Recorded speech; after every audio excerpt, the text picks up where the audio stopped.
Do it! Just do it! Just do it! Fais-le, fais-le. Ce slogan mondialement connu est le slogan d'une marque de sport, de vêtements, Nike. Ils sont le premier en chiffre d'affaires, en valorisation boursière, en image de marque, en branding, en marketing, en communication. Et là, j'ai le plaisir de vous présenter la biographie de son auteur, de l'un de ses fondateurs, Phil Knight. Accrochez-vous bien, ça va secouer.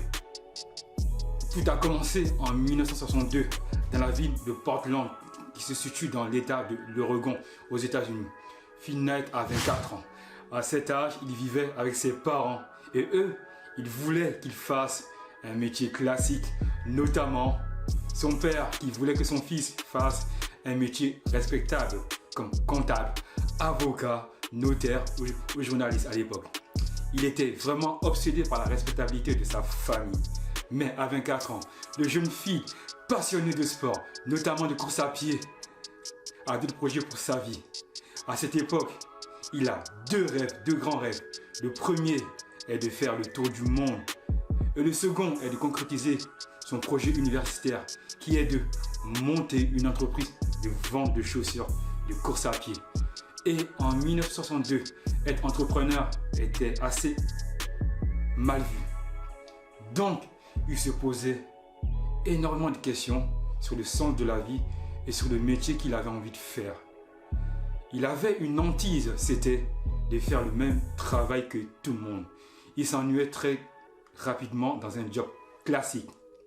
Il trouvait qu'il y avait trop de codes, trop de normes. Pour lui, le travail doit être un jeu passionnant où chacun doit y participer. Phil voulait donc faire de sa passion un travail. Il était passionné encore une fois de la course à pied et globalement de sport. Et donc en 1962, il décida de matérialiser l'idée qu'il avait eue quand il était étudiant. Il voulait vendre des chaussures de course à pied dans sa ville de Portland. Mais il devait faire face à plusieurs challenges. Il devait tout d'abord convaincre ses parents, surtout son père, de le soutenir financièrement. Ensuite, il devait trouver un fournisseur qui accepterait qu'il vende leurs chaussures. Et à l'époque, l'un des meilleurs fabricants de chaussures de running était la marque japonaise Onitsuka. Il appréciait aussi beaucoup la culture nippone pour leur simplicité. Il voulait absolument travailler avec ce fournisseur japonais. À son jeune âge, il devait donc se rendre au Japon pour convaincre l'entreprise Onitsuka, qui à l'époque valait déjà plusieurs millions de dollars de chiffre d'affaires, de lui donner l'autorisation, la licence de vendre leurs chaussures sur le sol américain, et plus précisément dans sa ville de Portland, dans l'état de l'Oregon. Il se rend au Japon en 1962, lors de son tour du monde. Il contacte l'entreprise japonaise, ils acceptent de le recevoir. Il s'était présenté à eux comme un grand homme d'affaires qui avait déjà plusieurs entreprises aux États-Unis. Alors qu'en vérité, il n'avait rien, même pas d'entreprise, même pas de nom, vraiment rien. Il avait tout simplement une idée, sa volonté, son désir ardent de faire quelque chose de sa vie. Et lors du rendez-vous, ces mêmes dirigeants lui ont demandé quel était le nom de son entreprise. Il les a répondu, écoutez bien, Blue Ribbon. C'est à ce moment-là que commença l'aventure de Blue Ribbon et de celle de Phil Knight. Et au final, il réussit à convaincre les dirigeants de l'entreprise Nippon. Et après sa rencontre avec eux, il continue son tour du monde. Il visite notamment la Grèce et le temple de la déesse de la victoire, Athéna Nike. L'histoire de cette déesse, issue de la mythologie grecque, l'inspirait beaucoup. Elle aura un impact significatif sur l'état d'esprit, sur le mindset de Phil Knight. Il faut savoir que Phil Knight est obsédé par la victoire. Il déteste perdre. Il aime le sport. Il aime les vainqueurs. Et pour lui, le monde se divise en deux. Il y a les vainqueurs et il y a les perdants. Cette obsession de la gagne lui vient de son enfance. Durant son enfance, il a été traumatisé par deux échecs majeurs. il n'a pas pu être un joueur de football américain et il ne courait pas assez rapidement pour être un coureur professionnel. Ces deux échecs majeurs de sa vie l'ont poursuivi pendant très longtemps. Il s'est donc lancé dans cette aventure entrepreneuriale pour ne plus perdre, pour gagner. Il avait un vrai désir de la gagne, celui de devenir le numéro 1 et de travailler avec les meilleurs dans leur domaine. C'est donc en 1964 qu'il reçoit sa première commande de chaussures d'Onitsuka. Il est excité, il est joyeux, il est fier de lui, il y a une vraie fierté. Ce sont les chaussures Tiger modèle Lumber Up, celle-là. Et c'est durant cette même année qu'il décide de réellement créer son entreprise en décidant de s'associer avec son entraîneur d'athlétisme, le grand monsieur William J. Bowerman. Il faut savoir que ce monsieur, à l'époque, était très connu aux USA. Il a été l'entraîneur de l'équipe américaine d'athlétisme aux Jeux olympiques. Il a décroché des médailles d'or. C'est lui qui a fabriqué les premières versions des chaussures Nike. Il a également créé la semelle ultra légère de Nike avec quoi, devinez? Avec une moule à gaufres. Bref, il a énormément impacté la vie de Nike et c'était l'un des mentors de Phil. Phil était vraiment fan de ce monsieur-là. Il a été l'un des grands artisans du succès de Nike. La société se nommait donc Blue Ribbon et Phil détenait 51% de l'entreprise et Bowerman 49%. Les chaussures qu'il recevait étaient stockées au sous-sol de chez ses parents. C'est là où se trouvait également le siège social de sa société. Il démarchait lui-même les clients, allait dans des événements sportifs pour rencontrer les coureurs de sa ville.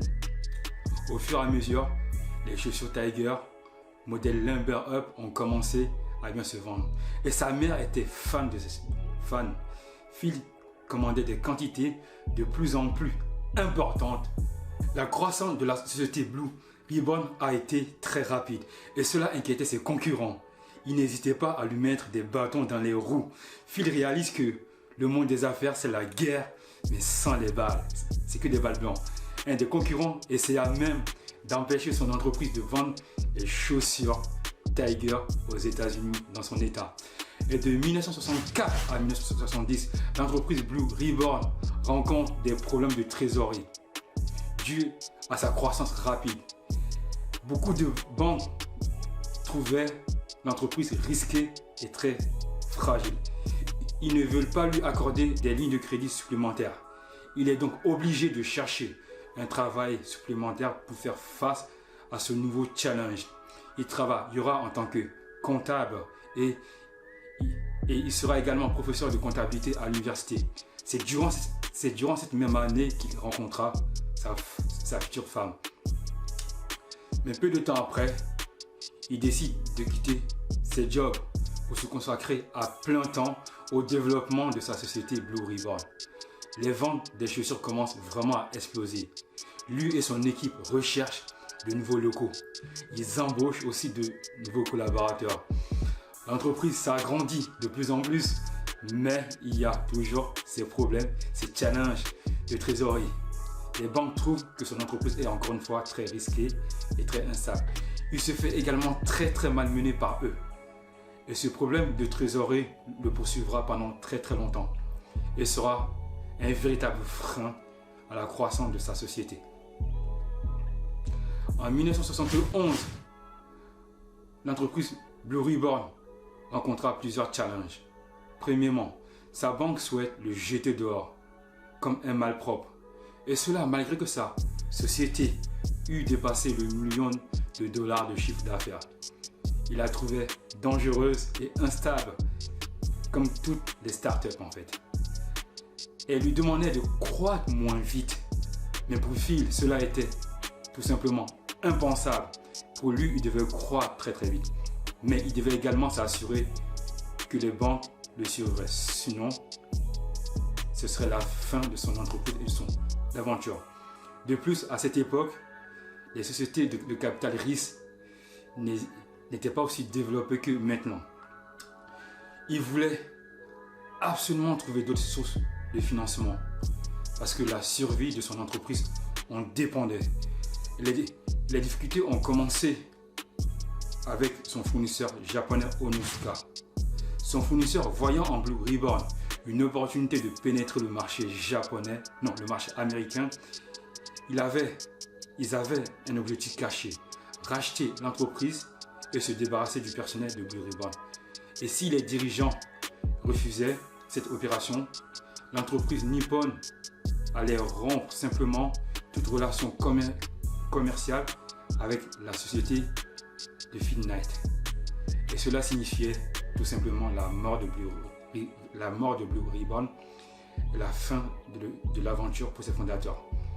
Ayant découvert cela, Phil Knight, par la force des choses, décide de créer sa propre marque de chaussures de course à pied. Et en 1971, c'est là que commence l'aventure de Nike que nous connaissons aujourd'hui. Sachant que son fournisseur voulait le remplacer par un autre car il avait refusé de vendre sa société Blue Ribbon. Ils devaient très rapidement créer leurs propres chaussures et trouver un nom de marque. Le nom qu'on voulait donner à la marque était Dimension 6 Falcon. Phil Knight avait une affection particulière pour le nom Falcon. Mais ses employés trouvaient ce nom ridicule, grotesque. Ils n'aimaient pas du tout ce nom. Et ils ont longuement hésité avant de choisir Nike. Et le nom Nike a été trouvé par un employé, un ami très proche de Phil, Johnson. Durant son sommeil, celui-ci a littéralement rêvé de ce nom.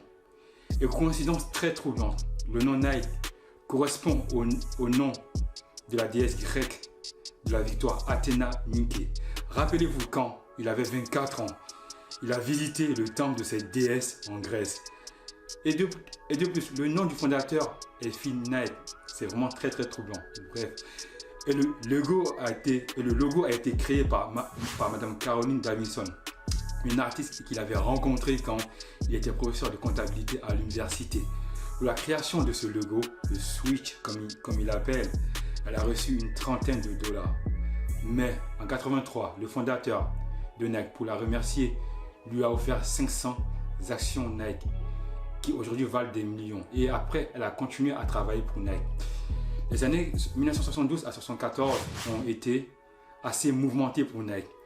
Tout d'abord, ils devaient absolument commencer à commercialiser leurs propres chaussures sous la marque Nike. Les débuts ont été compliqués. Ils devaient trouver des usines. Et pour cela, ils ont voyagé au Mexique, au Japon.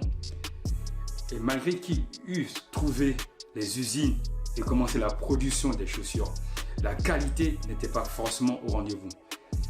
Ils ont redoublé d'efforts et continué à travailler dur pour changer cela. De plus, ils devaient également préparer leur procès contre leurs anciens partenaires, Onitsuka, qui à l'époque était beaucoup plus puissant que Nike. Ils reprochaient à Blue Ribbon et qu'ils avaient vendu des chaussures Nike alors qu'ils n'avaient pas le droit d'après leur contrat. Mais Nike n'avait plus le choix. S'ils ne faisaient rien, ils mourraient. Ils avaient toujours aussi d'énormes problèmes de trésorerie. Ils ont partiellement résolu ce problème en se rapprochant d'une société d'investissement japonaise, Nicho, qui était prête à investir dans des entreprises risquées. Pour le dire clairement, sans cette société d'investissement, Nike n'existerait plus.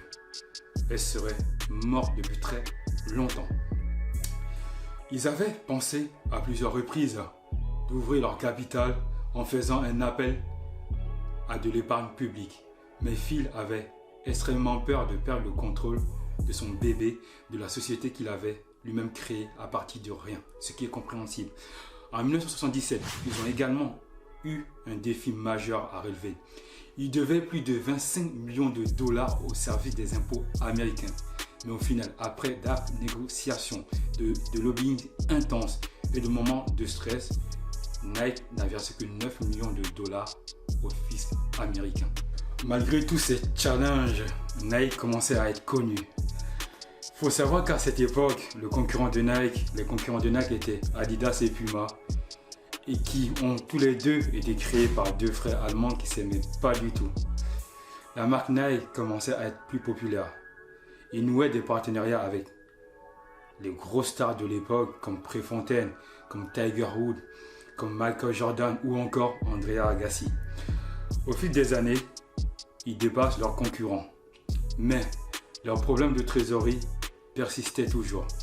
Et le 2 décembre 1981, Nike décida de finalement lever des capitaux en faisant une introduction en bourse pour régler de manière quasi définitive leur problème de trésorerie.